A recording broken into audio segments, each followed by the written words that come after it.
Titanic Revisited audiobook, written by Sylvester Murray and narrated by Ian King.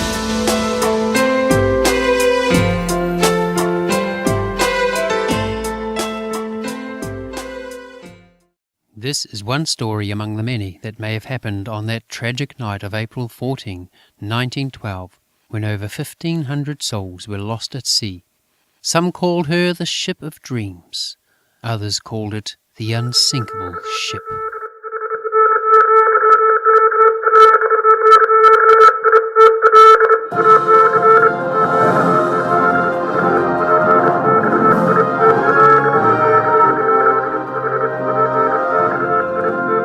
The New York Times. Titanic sinks 4 hours after hitting iceberg. 866 rescued by Carpathia. Probably 1,250 perish. Is May safe? Misses a store, maybe. Noted names. The Gloria Herald transcript. New Titanic sinks. 1,800 persons. The Times Dispatch. Titanic, giant starliner sinks after collision with iceberg on a maiden voyage. And 1,800 lives are reported lost in the world's greatest marine disaster. Over 1,500 sank to death with giant white star steamer Titanic. Cleveland plain dealer extra. 1,500 perish when Titanic goes to bottom. Post. Titanic's 1,470 passengers are now being transferred into lifeboats to Concord. New York Herald. The Titanic sinks with 1,800 on board. Over 675, mostly women and children, saved. 1,250 perish. Over 1,500 sank to death. Titanic's 1,470 passengers. 1,500 perish, 1,800 on board. 1,800 persons, 1,800 lives are reported lost.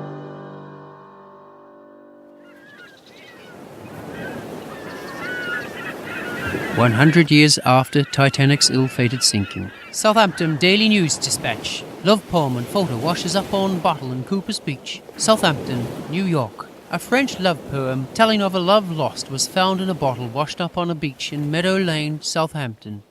A love poem, along with a photograph, was found in a bottle entangled in a clump of seaweed on the sandy beach.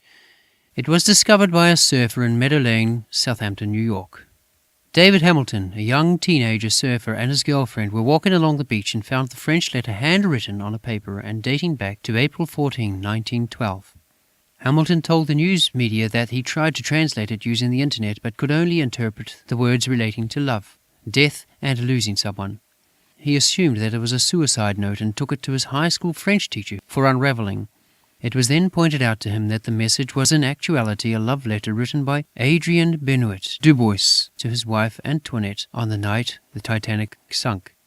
Adrien Dubois said he loved his wife Antoinette dearly and had known the true meaning of love in their brief time together. He finished by saying that, although it pained him greatly, he hoped she'd find another man like him with whom to share a wonderful life. It said, "My dearest Antoinette, the true meaning of love is derived from the heart. The freedom to proclaim love without boundaries or limits, even in death. Nothing shall keep us apart. I keep you and my children with me, the shackles of hatred removed by a love that frees. Our shared moments of happiness will live in throughout eternity. In this, our darkest hour, we shall be able to reach into these memories to remember what it was like to truly live again. Perhaps in another life, one day, another time, there will be someone else like me with whom you can share a life divine, a wonderful life for all time. Farewell, my love. Adrien Dubois. April 14, 1912. Numerous collectors have sought out this letter and the photograph, which may possibly be worth a fortune.